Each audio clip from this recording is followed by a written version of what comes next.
Hi everyone. So I haven't been able to join the class sessions due to my work schedule, and in fact, I am there at work right now recording this on my lunch break. But I have enjoyed listening to all of the class recordings, and I've been with you guys in spirit. So the research question I ended up going with for my autoethnography is what characterizes the experience of falling in love. And the reason I chose this one is when I was going through all of my experiences that I wrote about throughout my life, this one had to do with my engagement, which happened earlier this year on May 15th. And of course, that's a very significant moment in my life. And also, it's very recent and, fresh in my memory. So I thought it might be better, for me to do an ethnography on something that I have more clear memory about than things that happened, years ago during my childhood and things like that. So I did include some of those older experiences from childhood in order to tie it in with my process of falling in love with my fiance and some of the challenges we have gone through together as we deal with some, stuff that comes up uh, related to our different childhood traumas and things like that. Also, based on Dr. Hanauer's recommendation, I wrote my ethnography as, I guess, kind of like a duet, you could say. Um, so I have my reflections and then also sections um, with what my fiance wrote about his experience. And so he went through some of the same, exercises that we did during the first part of the process with the free writing and all that. So, what characterizes the experience for me? I would say that um, through writing this autoethnography, I have come to realize that for me, falling in love is an experience of sanctification.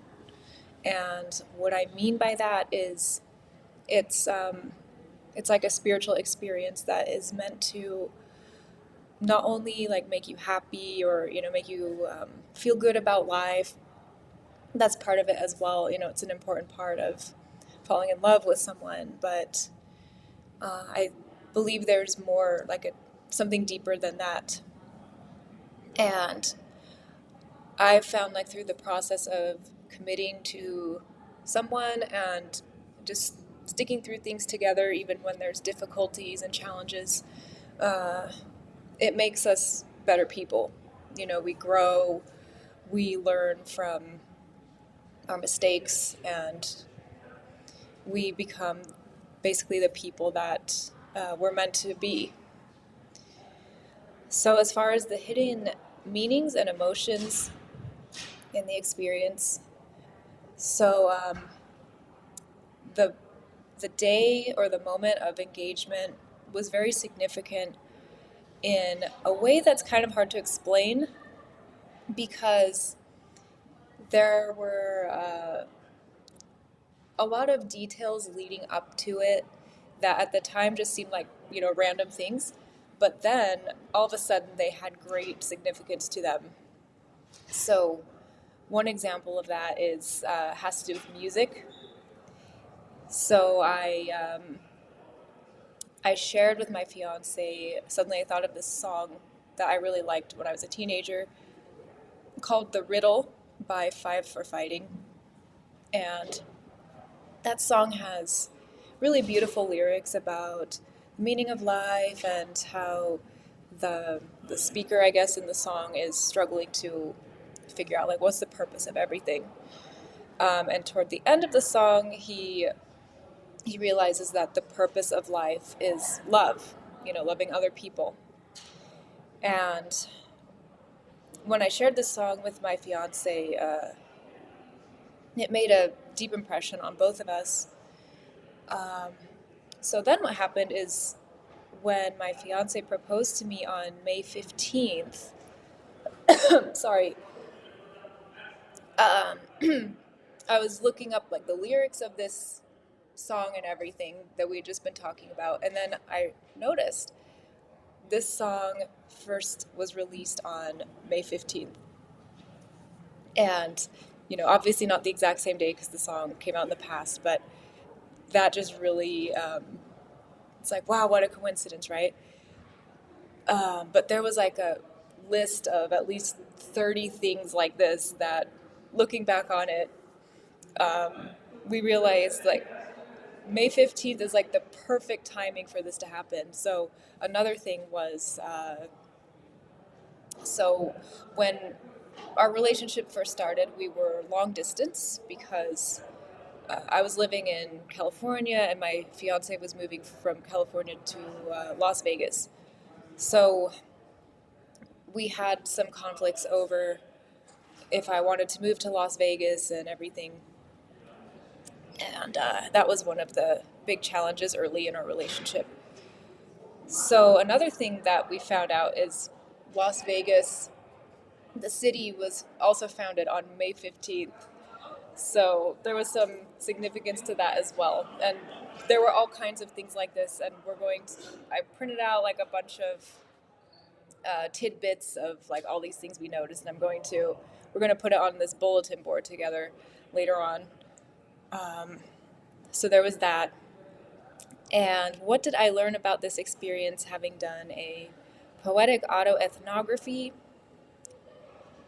Well, I would say that just the process of writing down my experiences in this kind of narrative format and then reading about my fiance's experiences gave me a new perspective because even though I've done journaling before, things like that, I have never really written down my experiences in such a way. So I would say one of the main things I got out of this project is just having more empathy and more understanding of myself and my fiance.